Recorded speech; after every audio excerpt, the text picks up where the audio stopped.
बिस्मिल्लाहिर्रहमानिर्रहीम अस्सलामु अलैकुम वरहमतुल्लाहि वबरकातुहू। नाज़रीन, कंज़ुल उलमा अल्लामा अशरफ आसिफ जलाली साहब की एक वीडियो मुख्तसर सा बयान है, वो आप हज़रात के सामने रखने जा रहा हूँ। बस एक हदीस मुबारक है जो आपको सुनानी है। बहुत ज़्यादा उलमा व मशाइख मौजूद हैं, उनकी मौजूदगी में अल्लामा अशरफ आसिफ जलाली साहब जो है वो बयान कर रहे हैं। और यहाँ तक आपने फरमाया कि इस हदीस मुबारक को गैर तो समझ बैठे लेकिन हम ना समझ पाए वो कौन सी हदीस मुबारक है। और अल्लामा अशरफ आसिफ जलाली साहब का कहना यह भी है कि ये मुझे काफ़ी अरसे बाद इस हदीस पाक का जो है वो इल्म हुआ है। वो हदीस मुबारक क्या है, मुझे भी आपको भी सबको सुनना चाहिए। इनकी एक हदीस मुबारक के बाद हमें इस चीज़ पर गौर करना है कि हमें क्या इस पर अमल करना चाहिए या नहीं करना चाहिए।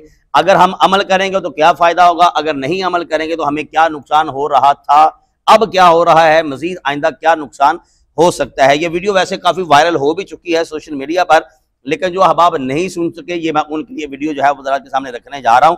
इस वीडियो के बाद हम इंशाअल्लाह कुछ बातें करेंगे, लेकिन सबसे पहले आप सुनिए अल्लामा अशरफ आसिफ जलाली साहब को।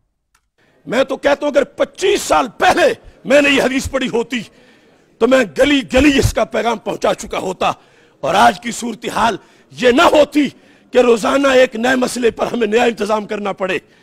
मेरे आका अलैहिस्सलाम ने जब खत्म नबूवत के लिहाज से मुस्तकबिल को देखा और निजाम अता किया तो निजाम में आपने क्या फरमाया? फरमाया लयंतकिदन्न और अल इस्लाम और वतन और वाह।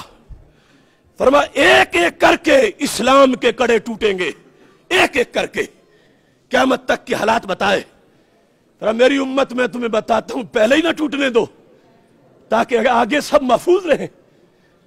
पहला कड़ा क्या नमाज है, क्या रोजा है, क्या हज है, क्या ज़कात है? ये पिलर्स ऑफ इस्लाम है। ना इनकार मुमकिन है और ना कोताही जायज है, मगर पहला महाज नमाज नहीं है कि सब उस पे इकट्ठे हो जाते सारा दिन बच जाता। तरतीब देखो, इल्म गैब से सरकार ने क्या फरमाया वही हुआ। गैर समझ गए, हम ना समझ पाए। मेरे आका अलैहिस्सलातु वस्सलाम ने फरमाया एक एक करके इस्लाम का कड़ा टूटेगा। जब एक टूटेगा तो मेरी उम्मत दूसरा पकड़ेगी, दूसरा टूट जाएगा, तीसरा पकड़ेगी, काफिर तीसरा तोड़ देंगे। पहले ही ना टूटने दो, सब इकट्ठे हो जाओ पहले पे।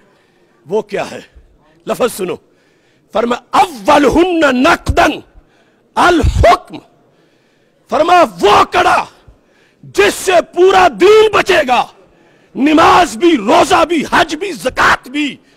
फरमा वो मेरी उम्मत की गवर्निंग पावर और निज़ाम हुकूमत है। अगर मेरी उम्मत निज़ाम हुकूमत अपना बचा गई तो इनके मुसल्ले भी महफूज, इनके आस्थाने भी महफूज, इनकी मस्जिदें भी महफूज, मदारिस भी महफूज। और अगर निज़ाम गैरों को दे दिया तो फिर सब कुछ लुटेगा। अब 400 मदारिस बर्मा वालों के कहां गए? शाम की वो खानकाहें, मेरे साथ वो हजरात पढ़ते थे बगदाद शरीफ में, 5-5 एकड़ की खानकाहें बगदाद शरीफ, इराक और शाम की दाइश ने अपनी जेलें बनाई। ऐसा क्यों हुआ? अव्वलहुन्ना नक़दन अल हुक्म, हुक्म इस्लाम, निज़ाम मुस्तफ़ा सल्लल्लाहु अलैहि वसल्लम, इस पे काफिरों ने पहला हमला किया और इतनी गलाजत घोड़ी कि इस मौजू को ही हमारे निसाब से निकाल दिया। फिर आखिरहुन्ना सलाह, सरकार फरमाती आखिरी हमला होगा नमाज पे, पहला निजाम पे होगा। अगरचे पढ़ती तो हर वक्त है, मगर पहले पहला निजाम पे है।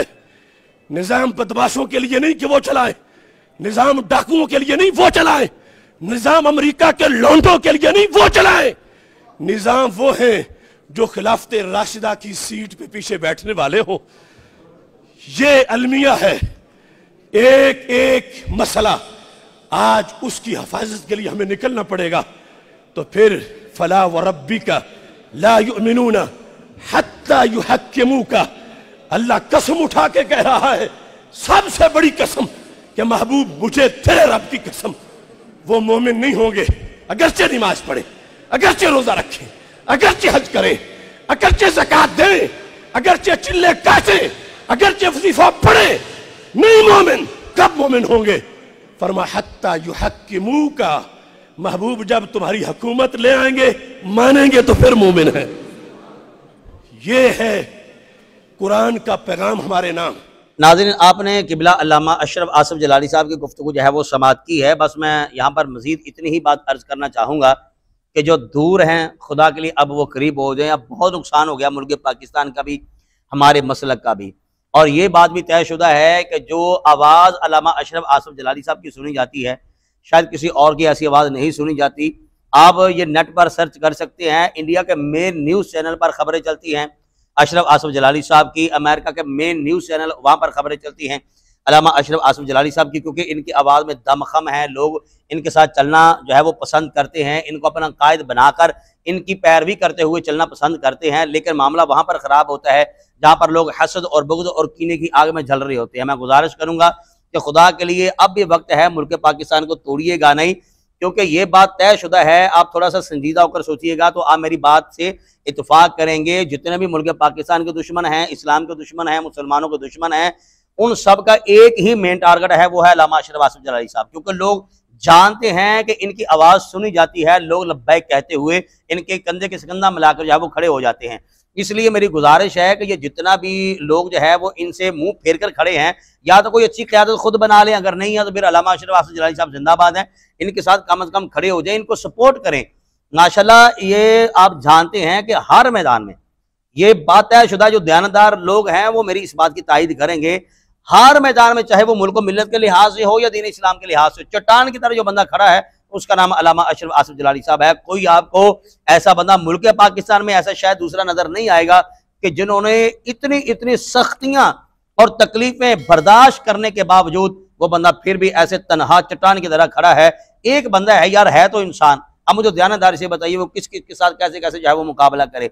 लेकिन जब हम दस्ते बाजू बनेंगे तो जाहिर बात है कि ये जितनी भी तवज्जुहात हैं या इनकी जो मेहनत है वो तकसीम भी होगी, और जो ये काम कर रहे हैं जब हम इनका साथ देंगे तो हमें दीनी एतबार से भी, मसलकी एतबार से भी फायदा होगा, और मुल्क पाकिस्तान की माशियत को भी फायदा होगा। वदीगर क्या क्या फायदा हो सकते हैं ये दूर अंदेश लोग जो है वो जान सकते हैं। अल्लाह ताला हमें समझने की तौफीक नसीब फरमाए, हक का साथ देने की तौफीक नसीब फरमाए, हक के साथ चलने की तौफीक नसीब फरमाए, और किबला कंजुल उलमा अल्लामा अशरफ आसिफ जलाली साहब को अल्लाह ताला सेहत व आफियत वाली बहुत ज्यादा लंबी जिंदगी अता फरमाए। आप अपनी राय का इज़हार कमेंट बॉक्स में जरूर कीजिएगा। अस्सलाम वालेकुम व रहमतुल्लाहि व बरकातहू।